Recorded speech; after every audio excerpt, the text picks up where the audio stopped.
first thing I want to go get into is that I heard you once say, and I'm paraphrasing, at the age of 19, you said at the age of 19, I will only wear clothes made by black people, right? I have two questions with that. One, how did you come to this decision? And the second one, is it true that the car you drive, the phone you use, and the clothes you wear are all made by black people? So, first question, how did you come to that decision? Very good. So the major, I would say, turning point in my life was when I came on the Sankofa journey. So the Sankofa journey, this was 1998. I want to say, just about to turn 19 at that time. So I was born in 79. So I was like, around that age. I had already gone to college. I was at Morehouse College at the time. And my mother said that she was having a trip to Ghana, and it was called the Sankofa journey. So I went along, and, I'm like, I'm supposed to be the good child. Let me do, what mom wants. I really wasn't like deep into it at that point in time. Like, oh yeah, this is whatever. But it was very transformative.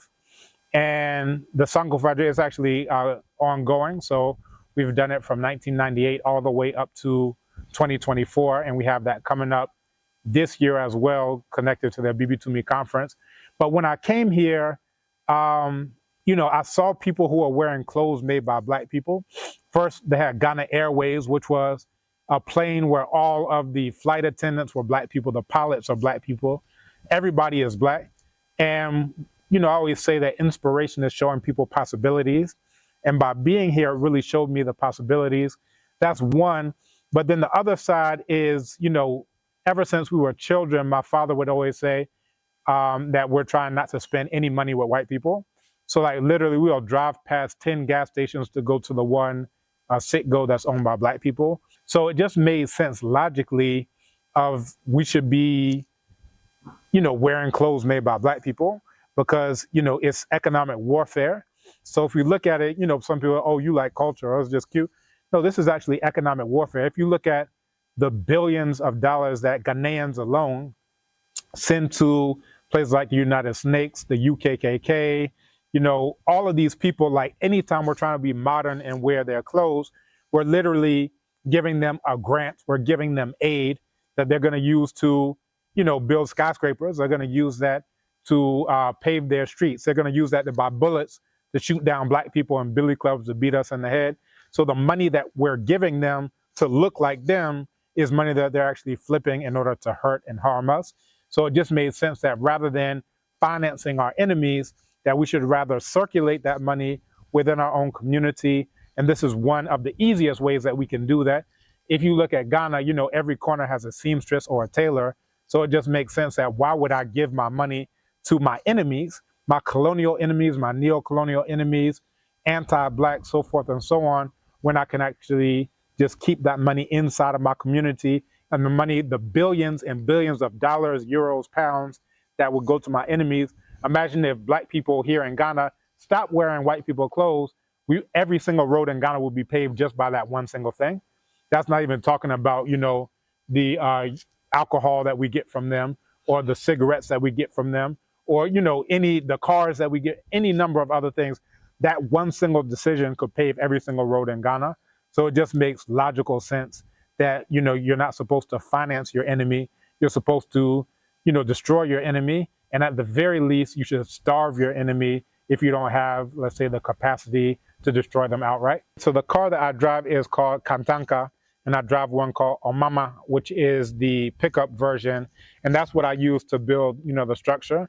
So whether it was, hauling, materials, whether it's hauling supplies, everything that we needed, we were able to do quite a bit with the pickup truck that we have.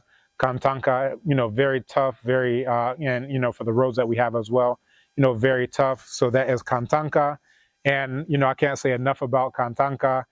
We've been to their expo where they have tech, where they have, young children who are doing inventions, teenagers who are doing groundbreaking innovations in all areas from agriculture to IT to AI and so forth and so on. And then the phone that I have, this is actually it. This is a Mara phone out of Rwanda. I actually have two Mara phones. And when you look at the back, it has the logo of a lion. and it says made in Rwanda. I don't know how well you can see that, or your viewers can see that. Put that into the camera. Yeah, I just put it to the camera. I realized that we're doing two things here. So that's, Mara. And it was actually recently bought out by, I believe it's the Bashe Group out of Umzansi, what they now call South Africa. So, for those who are interested in doing what Obenfo does, then, it's not just me telling you, you're doing the wrong thing, you got a Samsung, you're doing the wrong thing, you got an iPhone. No, so what should you do, right? You should actually have phones. And there are other phone manufacturers that are out there too. I'm aware of, Figures there in the United States. There's Asuka Spirit, that's out of Benin. We actually got a chance to go to their showroom there in Benin. They actually have laptops there as well. So, where it comes to tech as well, people will say, oh, we can do low-tech stuff, but we can't do high-tech stuff. But, again, look at Korea. At one point in time, Korea wasn't doing anything in the way of tech. But, basically they were able to get subsidies from their government that said, you have this amount of time to get the export quality. Look at Singapore, look at China. At one point in time, Toyota was a loom company, a loom in the sense of, fabric and textiles. But they decided that one day, we're going to start doing automobile manufacturing. So they started somewhere, and now, all the presidents of Ghana want to drive Toyotas. Back in the 60s, if you drove a Toyota, it's like a coffin. It looks like a box. But now, this is the sleek thing that everybody's trying to do. So this is where we are at Kantanka, and Kantanka is getting started well ahead of where Toyota was when it got started. So, these are just some of the things that we're doing. We're doing things in the area of publishing. So my father, again, that's Obenfo Kambon. He had Blacknificent Books as the bookstore, but we're also relaunching that as his publishing firm, where he, published the last book, The Declaration, some of his, other books as well. So, these are just some of the things that we're doing in the way of actually showing people, not just, inspiring them theoretically, but this is something that you can, join, that you can actually duplicate and or replicate some of these solutions that we're implementing here.